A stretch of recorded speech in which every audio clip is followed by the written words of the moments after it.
Hi, and welcome to Chapter 8, Team Leadership and Self-Managed Teams. Let's take a look at some of the highlights for this chapter. As we get into this, we're going to look at the use of teams in organizations and how leaders can do to improve those. So first of all, why teams? If you look at the slide in front of you, right, it's very clear that teams give us improved quality and improved efficiency. So we get more work out of them, we get better work out of them. Actually, the employees like working on teams. They like the group cohesiveness. They like having, I don't know, people suffering with them, things like that. But they like to be part of a group generally. And the team performance actually improves customer satisfaction. Some of the downsides of teams, sometimes there's increased cost because they go to meeting and there's more time and money spent on communication issues. There's sometimes stress with dealing with other team members, and sometimes these things can lead to a lower group cohesion. So some of the advantages of synergy, right? If you're not familiar with synergy, we think of that as the sum is greater than the parts. So I think of that as 2.2, 2 plus 2 equals 5. Right? So by bringing different people with different strengths together, they can cover each other's weaknesses and they do a much better job. Teams help the avoidance of major errors. They can make faster decisions because they get inputs quicker. They tend to improve themselves better, and there's greater satisfaction for the workers in the team. Downsides, there's pressure to conform with group standards, so we don't always get the creativity or the free thinking or the error checking we would like. We down here with a thing called social loafing and groupthink. Social loafing is, actually I have a slide for that. The next slide covers the definition of social loafing. So it's this tendency to shirk back and let other people do it, right? And the larger the group, the more likely you're going to have social loafing going on. So that's one of the reasons we want to keep team size small. Another thing you can likely do is make sure everybody has a specific effort or responsibility assigned to them. So the team has goals, but also every individual should have goals so we can hold people accountable for what they do and do not do. But that's just a human nature thing. When you put a group together, you're going to have to ask yourself, what are we going to do to protect against social loafing? And again, the less motivated or the bigger the group, the more likely social loafing is going to be an issue. So groupthink is different. Groupthink is when members of a cohesive group tend to agree. So it's more important to agree than it is to check out the decision you're agreeing to and make sure it is correct.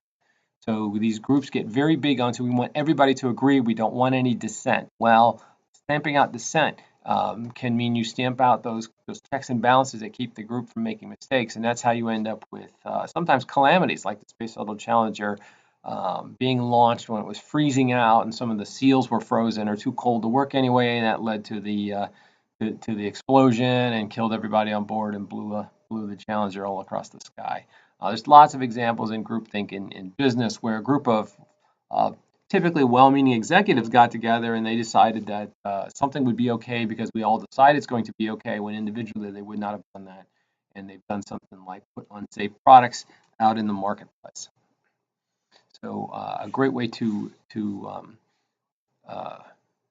guard against groupthink is to appoint someone, the usual term is devil's advocate. They challenge every assumption. They don't say you're wrong, but to say, how do you know that? Prove what you're doing. How do you know that? So when we're looking for effective teams, what are things that make team effective? Well, first of all, the team norms, how the team behave is one thing that makes it effective. The team leadership, how well they're pulling together. If the team is really dedicated to the results, then you can overcome a lot of internal team issues. Team composition, who's on the team, and so forth. Organizational support, also another important one that often gets overlooked. Right, so what makes an effective team leader, right? They recognize not everybody knows or even wants to be a team player, and they've got to deal with that. They might be training issues.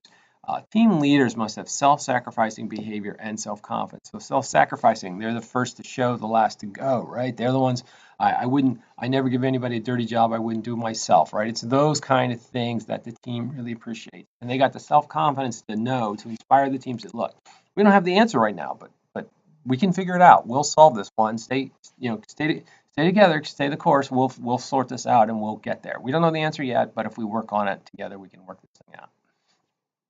They have lots of different multiple influencing tactics. So there's your different leadership styles coming into play and how to get different members of the team to do things the team needs to do. Right? They keep an eye on what's going on with the team, these leaders. They encourage a climate of dialogue to make sure the team members are talking to each other in a positive fashion. They take obstacles and turn them into opportunities. Look, this is chaos. It's terrible. It's chaos. But, you know, in chaos, sometimes there's opportunities. Let's figure out what we might do about this kind of thing. Right? And they're adaptive. They know when they got to be out front leading, and they know when they got to be supportive. And again, multiple leadership styles. So we talked about team cohesiveness, right? It's the extent to which the team members band together and they remain commitment. So a highly cohesive team, on the second bullet here, they have a high group potency. They think the group can do it. It's when they think the group can do it is when they start falling apart. And they also have self-efficacy, which is internal belief held by an individual usually that they can handle this, right? I don't know the answer yet, but I can handle this. I can figure this out. And the degree to which team members depend on each other to complete their task affects the level of interdependence, certainly. So if I need you, if I can't do it alone, I'm more willing to make an effort to work with you, figure out how to become cohesive with you because I can't do it without you. Even if there's reasons I don't want to work with you, if I have to, then I will. Right, so how do you increase team cohesiveness? Right, when there's a common purpose or direction, and the stronger the desire is for that goal. It really increases team cohesiveness. If external parties are watching and they give praise for the team's success, right? I made this one in blue. The organization encourages and motivates teams to compete with each other for rewards. So often we'll do that. We'll have like when kids in school, when they have teams and they compete, we have them name their teams, and you sort of make a we versus they kind of mentality. So people pull together more for their team, and that's okay. Just got to be careful to work when you compete teams that are already competing.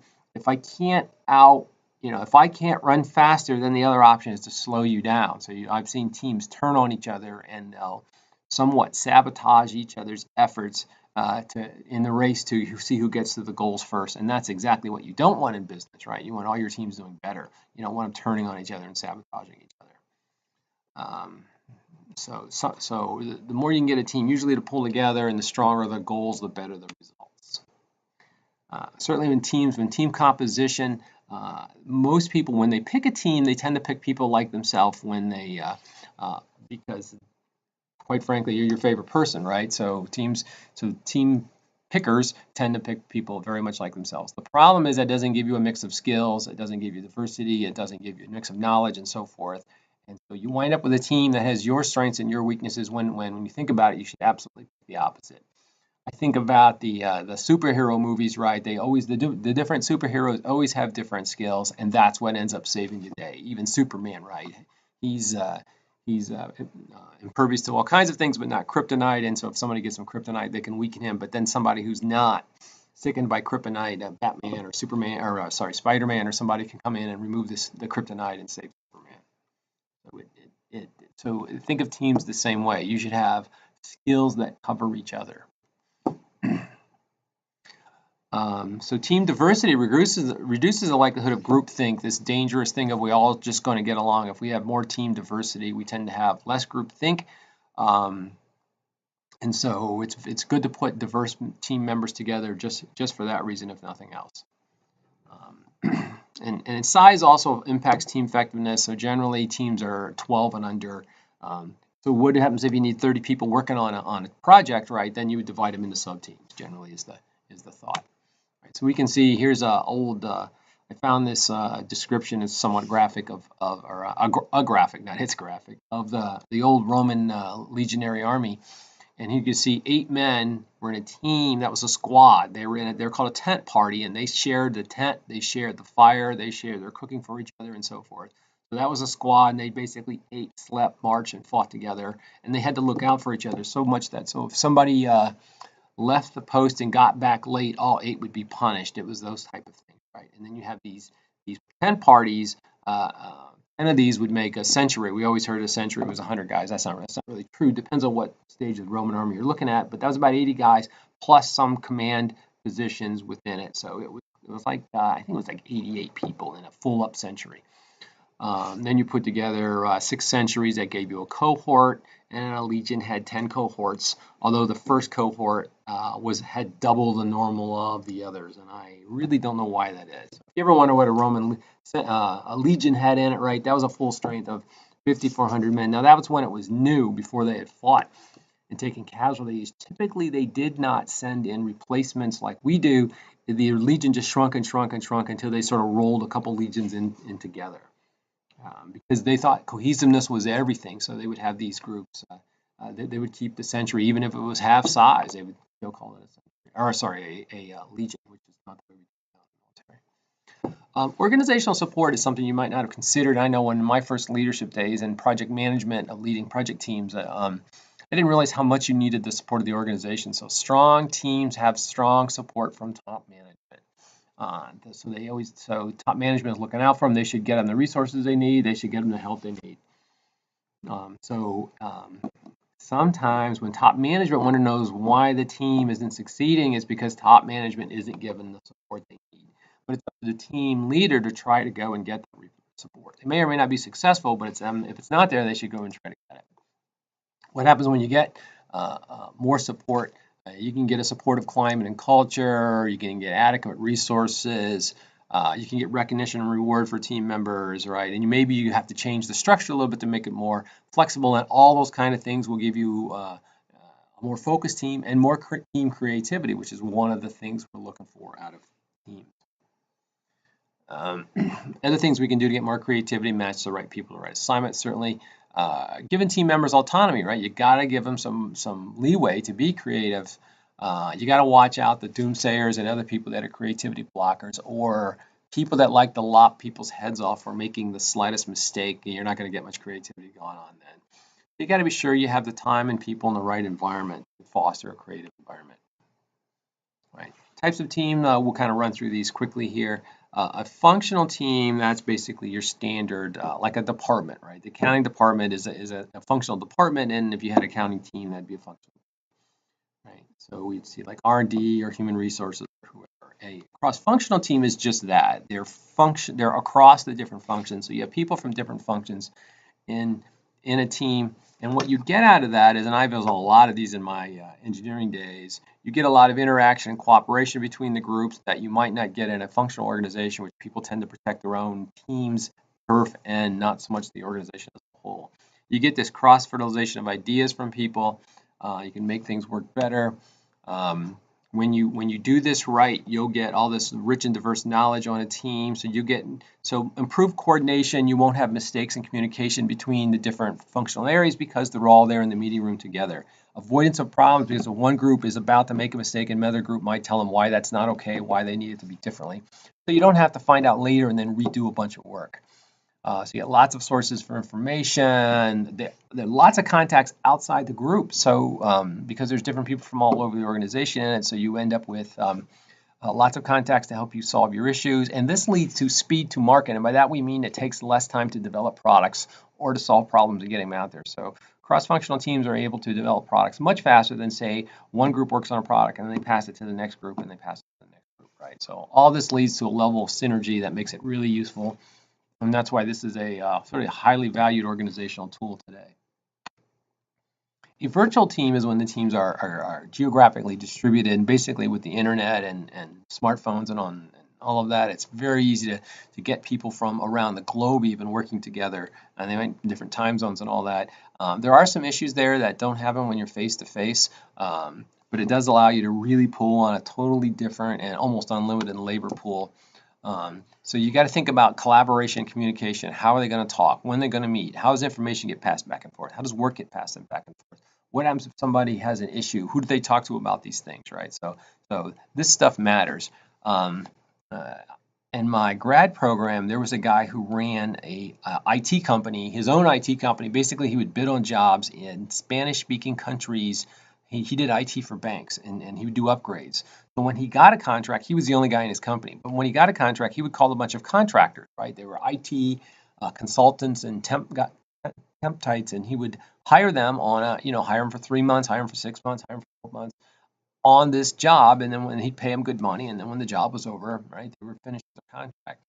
But he told me something interesting that I asked him, how do you get along with this communication issue? Because he had people from Central America and Canada and the US and all working together and such. And he said, well, I found out it works a lot better if we have a 3-day kickoff meeting and I fly everybody to the same location, depends on where they are. He picks a good location, and then they sit down, they hash it out for 3 days. How are we going to work? What's the project? Let's walk through this whole project. Who's going to do what? How are they going to do it? You're going to give me this sort of amount of code. What's that code look like? What shape is it in? Who's going to debug it? And what happens if there's issues? And they would hash all this out for 3 days. And then not only did they get a better handle on what needed to be done and who was going to do it, but they learned how each other operates somewhat. So I know if I get an email from this person, yeah, they're pretty much a jokester and they're probably kidding. Or this person, oh no, they are stone cold serious. They never joke. So if they tell me something, even if I think I think they must be kidding, but they're not. So the team has a lot fewer communication issues and it makes a lot fewer mistakes, he said, when he spends the money and flies them all together, right? I thought that was a very interesting idea for a virtual team. And basically his whole company was based on that theory. Team meetings, all right? Let's talk about team meetings a little bit. If you're unsure, for God's sakes, Google is your friend here. Go look up effective meetings or how to run a meeting and that kind of stuff. But some things you should absolutely think about meetings. First of all, make sure you invite people with enough time to get it on their calendar. That's not here. If you can, you don't always have that opportunity, but if you can, right? Objectives, right? What is the objective for the meeting? And if you're calling the meeting because you had you scheduled, but there's nothing really needs to happen, then for God's sakes, cancel the meeting, right? People's time are valuable, and they really are insulted when you waste their time. They see that as an insult to how you view their worth. So be sure at the planning, right, we know who's coming, right? If there's any assignments that people need to bring, right? If people need to bring things to the meeting, tell them, right? So-and-so was going to give a report on such and such, right? So they understand that. There's an agenda. What are we going to talk about at the meeting? And then the person running the meeting needs to keep people on task to the agenda. Somebody brings up a new item and need to add it to the agenda. Well, maybe we add it to this meeting agenda. More likely, we put down an action item to call a meeting to discuss this issue, right? Because this meeting is for the agenda. Right? And people will try to hijack it. Oh, wait, I just have one quick one when everybody's together, and they'll try to hijack your meeting. Maybe at the end you let them get away with that, but don't let them do that in the meeting. Right? Be sure you tell everybody the time and place for the meeting. Make sure it's appropriate, right? And tell them who's going to run the meeting.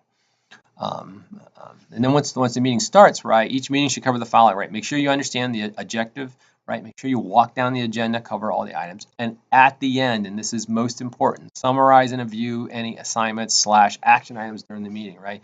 Every action item should have who, what, and when. And then somebody, either whoever's taking notes at the meeting or the meeting leader, often it really helps if you can talk somebody to taking notes at your meeting, so because you're busy running the meeting, so they can write down things, and then at the end announce, okay, so these are the action items when we leave here, and then you email that to everybody at their meeting and maybe their bosses too, right? Who has this action item? What is the action item? When's it due?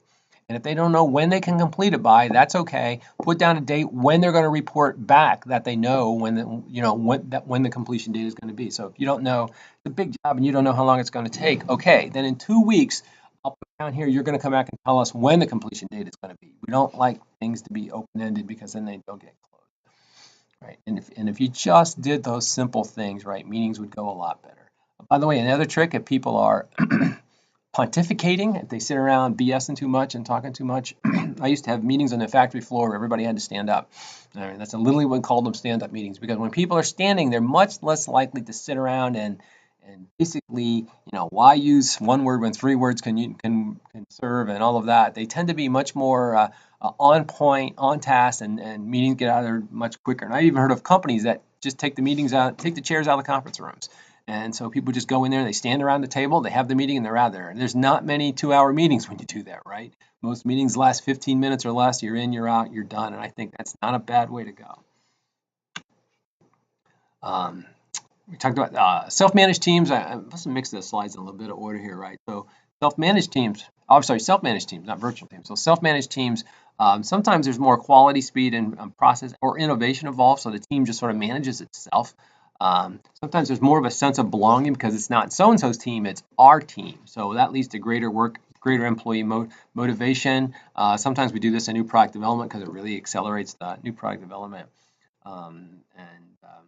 And because of that, it reduces operational costs and we get greater employee satisfaction. A couple issues we need to think about to make sure that works is we need to make sure the whole organization has the right culture for self-managed teams, right? We need to have a champion to support this whole self-managed team. Someone needs to set this up, right? Even though the team might be self-managed, the whole process needs to have somebody set it up and be a champion of it. We need to allow time for team members to bond with one another and form team skills. They need to be a team, to be a self-managed team. So we need to make sure that kind of thing happens. And what does the leader do then in a self-managed team? It doesn't mean you have a team without management, but it implies the team has a self-responsibility, self-accountability. So you can still have a leader who sets up meetings, and also you need we'll politely call him a disturbance handler. When something is awry, when two of the team members aren't getting along, or they break out in open warfare, that kind of thing, right? You have these conflicts down here. In the 90s, I was in a company where we did some self-managed team things, and that was the problem. We didn't have anybody manage the team. We basically left them rudderless, and so the team was trying to figure it out. But when they had conflicts, and it might be a conflict like well-meaning people had the same goals, but they disagreed on how to get there, and they had no mechanism to solve those other than try to bully each other into submission. So self-managed does not mean no leadership around or without any type of management, but you certainly need a mechanism for having these things happen. So those are my thoughts on Chapter 8. Those are certainly leaders, and leadership has a big part to do with teams. I don't think I've ever been in an organization that did not use teams. So I advise you to help your career here, think about how you fit into a team. Think about taking minor leadership roles in the team. Think about being the best team members you can. And I know I was never a better team member than after I led a team. You see what the challenges are and what makes a good team member, and you're better able to help and support the team. All right, so that wraps up my comments for Chapter 8.